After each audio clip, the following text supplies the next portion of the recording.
Ve Nihat kaptırıyor topu. Ali Tanrıdoğan çok süratli. Ali orta yapacak. Sert orta. Sert orta.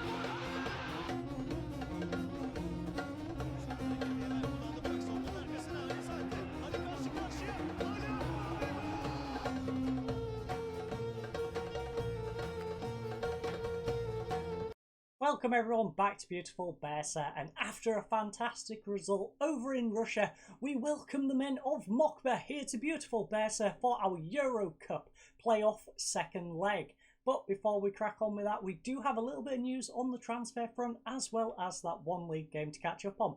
So without further ado, let's hop into Football Manager 21 and crack on with today's episode. Okay, so before we hop into the transfer news, we have one quick highlight against Gencler Beligi. And as you can see, it was a nice, simple 1-0 victory in the end. 13 minutes into the game, Demir gets one in the bottom right-hand side. So Gerkan with the one and only goal wasn't the best performer. As you can see, Emrehan got a 7.7. Don't know if anyone on their team outperformed 7.7. Nope, none of them even got a single green. So, yeah, Emrehan was the player of that match. Zubzuk with a 7 in goal, a backline of 6.9 for Blackett, a disappointing 6.4 for Kuble, 7.3 for Godinho, 6.6 disappointing for Lassen. Shirok and Emrehan, I stuck with the starting lineup. I wanted to make sure they stayed sharp for the upcoming game, but at half-time I did switch out 4 of them, I believe, and then I swapped out 5th one during the 63rd-ish minute. Anyway, Shirok got a 7.6, Emrehan got a 7.7, the attacking mids, Aaron got a 6.8, 6.7 for Mehmet, 7.6 for Gerkan, and Carranza with a 6.9 up front. Our bench, well, our substitutes, Musin came on, got a 6.8, Amit Ozkan got a 7.2, improving on Kuble, 6.8 for the mailman because I was just resting up Blackett at that point. Volkan got a 6.8, again, I was resting up, no, it was Emrehan, I believe, in that situation, and Milinkovic came on, got a 6.9 as I rested up Aaron. Now, in terms of match statistics, we got 8 shots to their 5, 5 on target to their 1, 0.9 XG to 0.2, 8 corners to 2, 12, don't know where I got that from, 10 fouls to 17, 1 yellow card to 3 yellow cards, 93% passing to their 87, 62% possession to their 38. Lassen also got a yellow card, and of course Gerkan Demir with his 14th minute goal. But on the transfer front, you might remember from the previous episode, we had a £250,000 offer for the one and only... Okay, where is he? This is worrying. Did I not accept this? As you know, we had a 250,000 offer.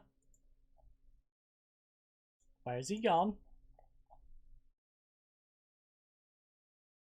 I'm very confused now. Did I sell him already? Oh, I sold him already. My brain. Boom. Right. So, as you can see, we managed to sell the one and only Tazgul for 500,000. Yes, double what was getting offered before. The youngster has 4 years remaining on his £500 a week deal. Well, we sold him for 500k, and of course we got the 50% sell-on fee, which is absolutely lovely. Now, as you'll see, he's valued at 250 grand, so we've sold him for double his value. They're paying him an extra 325, so he's benefited. We've benefited from selling a player for double his value, and just to add to it, we've even got the 50% sell-on. Now, I don't think we can see his potential. Oh, yes, we can. 2-star, 3.5 star possible. Even if he reaches that 3.5 star, he's probably not going to be worth us holding on to, just because, as you can see, he's 20 years of age already. Yes, there isn't many good Turkish left-backs. He's probably going to be the starting Turkish left-back at some point, but I don't see Antalyaspor holding on to him. They're 16th in our league.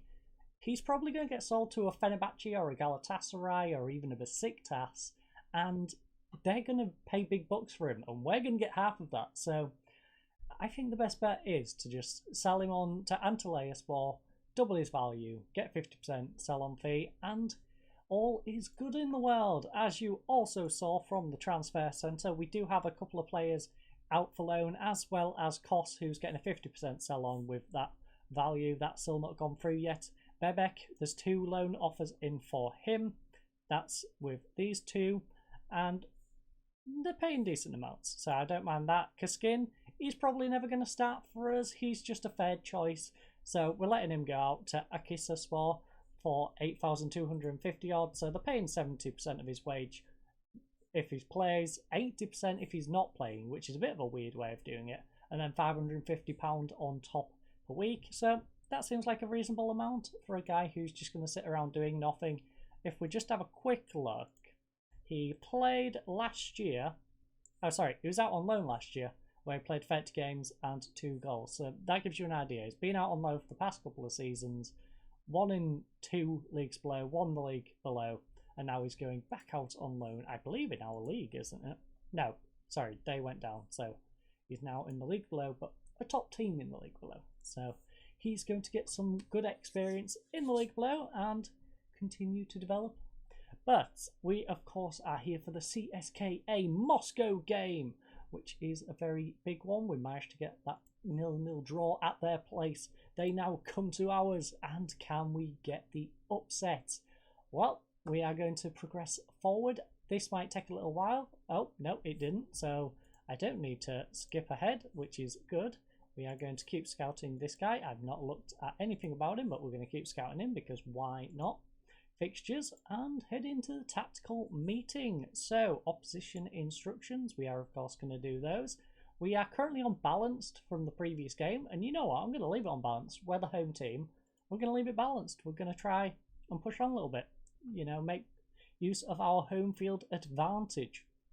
So this is the team. As you can see, it's messed up our bench because our bench was set for the league, but I did save a Euro Cup one, which sets it back to the original 7.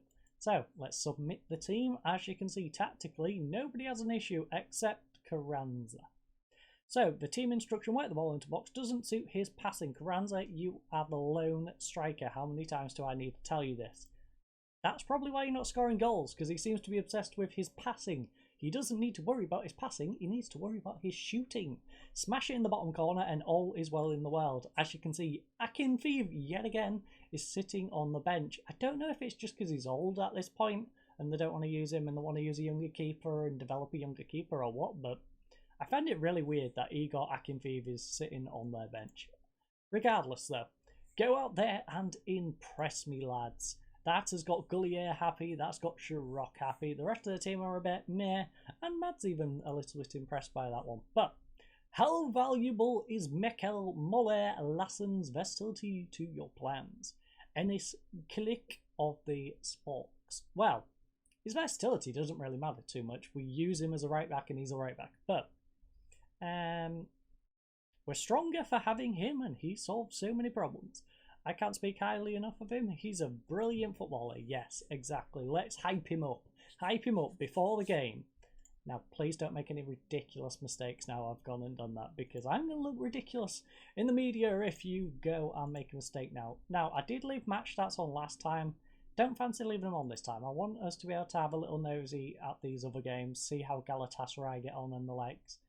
So we'll pop that on.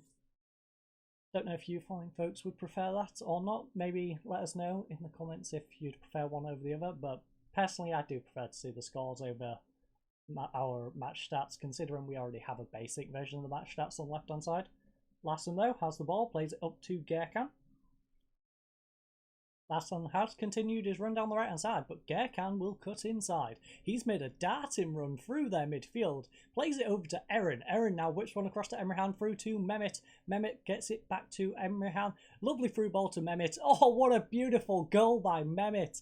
I thought it might have been a better idea to play it over to Lassen to whip it across, but you know what?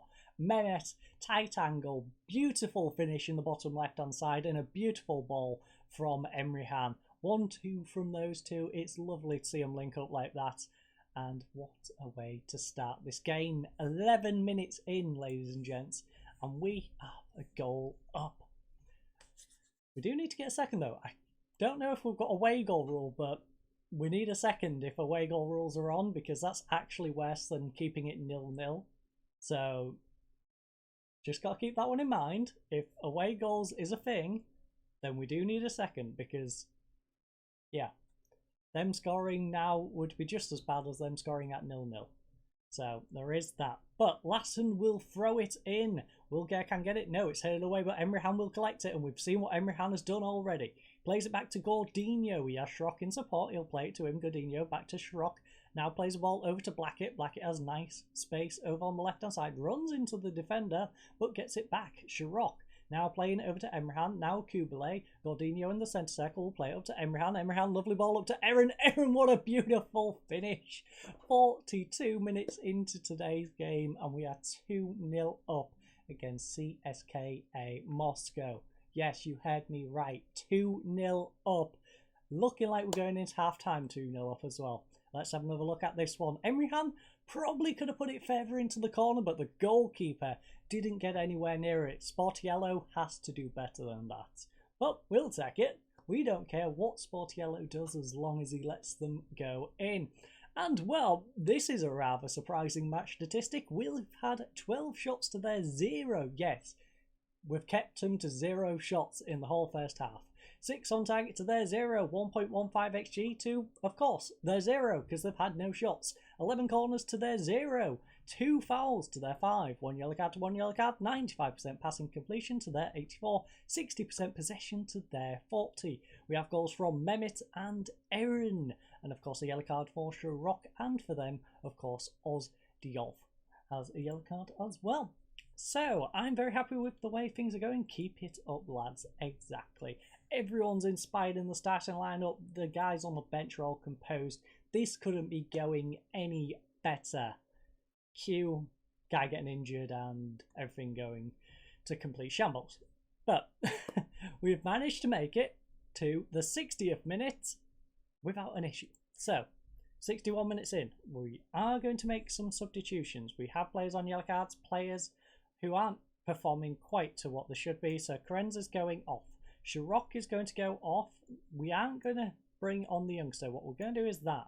We're going to swap them around. Gordinho is going to go off for Oblak because he's on a yellow card. I don't want to risk him getting sent off. So we'll do that triple sub. And we'll pray we can manage the rest of the game now. Emrehan whips it in. Back post. Mehmet can't get onto it. It's headed away. Ozdev is going on the counter-attack. But Blackett, Kubilay, Obilor and Lassen are all back. Lovely tackle by Sinan. Kubilay gets it to Blackett. Now with Aaron on this left-hand side. Aaron making a lovely run, cuts inside. Will he whip it across or will he go alone? He plays it across to Blackett. Blackett should be able to whip it across unless he wants to pull it back. He doesn't. And it's a header off into the post for Mad. And Karpov will tackle Mad. And we'll get a corner. So, Sinan, where will he whip it in? Well, he's going mid. Obilor can't get onto it, but Blackett will get it from the header away. Gerkan now, edge of the area, plays it to Emrehan. Emrehan, lovely through ball. It's too far for Mad to collect, though. Lovely idea. Execution, not quite there. But we've got 20 minutes, ladies and gents. They finally had a shot, by the way. It's on target. They haven't done much. Blackett has thrown it in. Mehmet gets it to Kubilay. Back to Mehmet. Back to Kubilay once more. Kubilay holding it up. Plays it up to Blackett. Kubilay. Kubilay now over to Blackett once more. Kubilay, where is he going to go this time? He's going to play it to Emrehan. Now Mehmet. Mehmet to Emrehan. This is lovely passing, but we all know we're good at passing. Sinan. Sinan holding up possession nicely on the halfway line. Back to Emrehan. Mad. Up to Sinan. Sinan's made a good run. So has Gerkan. Gerkan coming down the right-hand side. Can he whip one across? No, he plays it across to Lassen, in fact, who should whip one across himself, or he's going to just run through their defence. Lassen. That was lovely up until the finish. I can't believe you got through their defence like that. But I would have probably passed it across to Gerkan when you got past those two men and let him slot into the bottom corner, considering he's a much better finisher. But it's full time. We've just beat CSKA Moscow in 2 legs. Yes, you heard me right. Zubzuk got a 7.3 in goal, but the best performer was Emrehan Adigan with an 8.3. Our backline of Blackett, Kubilay, Obilor and Lassen got 7.8, 7.6, 6.9 and a 7.4 respectively. Gordinho, of course, who was substituted, got 7.3. Our central midfielders of Mehmet and Emrehan got 7.9 and 8.3 respectively, with Shirok getting a 6.8.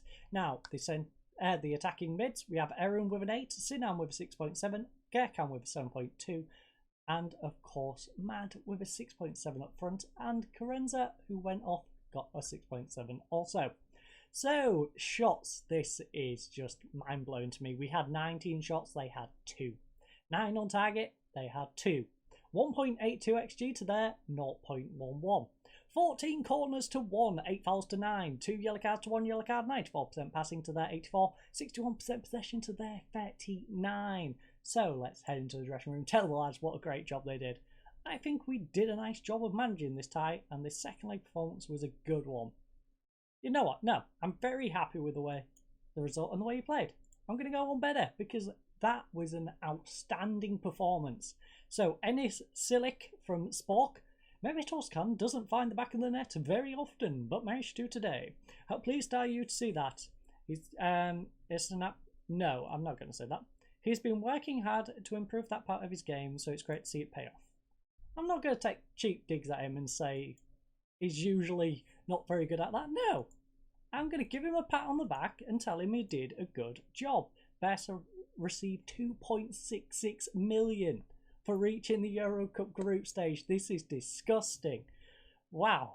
So, I have a press conference to go through. I'm not going to make you sit through that. I am going to bring you back for the cup draw though, because the cup draw is of course tomorrow, I believe. So I'll see you for the cup draw in just a second. Right, everyone, our prayers to the footballing gods came through against CSKA Moscow.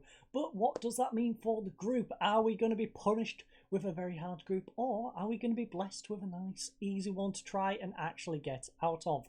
Well, it's time to find out. Bursa and one of 8 teams that have been seeded 4th for this draw, of course.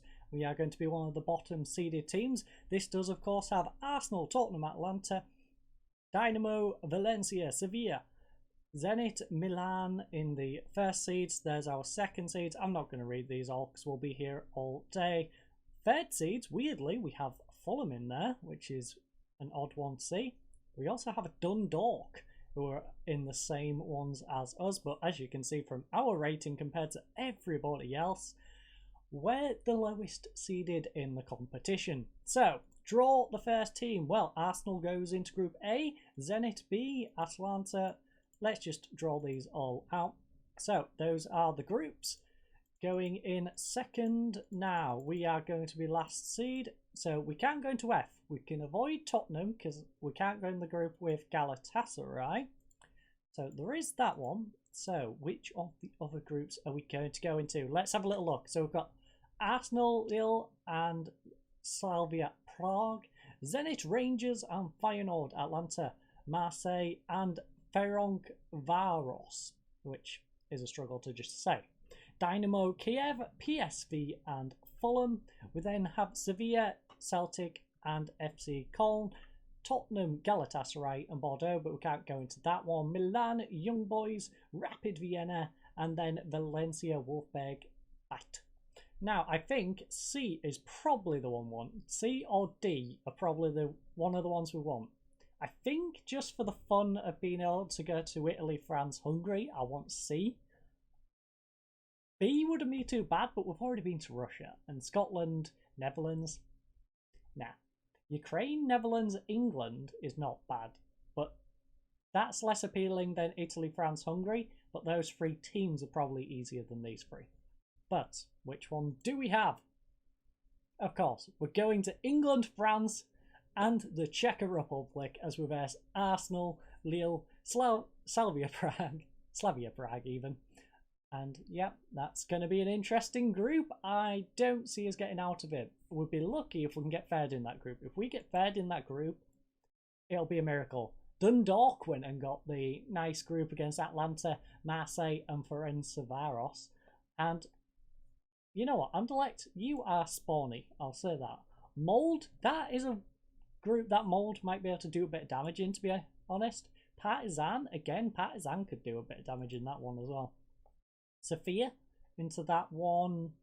Yeah, that's a 3-horse race to see who finishes behind Milan, I would guess. But we've got a difficult one. We've got the big boys of Arsenal, who, as we'll see from their lineup, is still pretty scary. We then have the likes of LOSC Lille, and LOSC Lille has again some decent players. As you can see by the valuations, there's a lot of players valued a lot higher than ours. And then Slavia Prague, who is a more winnable one, you know? Slavia Prague, we should actually be able to beat Slavia Prague. They don't really have any depth, so I think getting past Slavia Prague might be doable. Lille is the hurdle. If we want to get out of this group, we need to perform against Lille. Now, I don't know where these fixtures fall in our... Do we have it in our fixture list quite yet?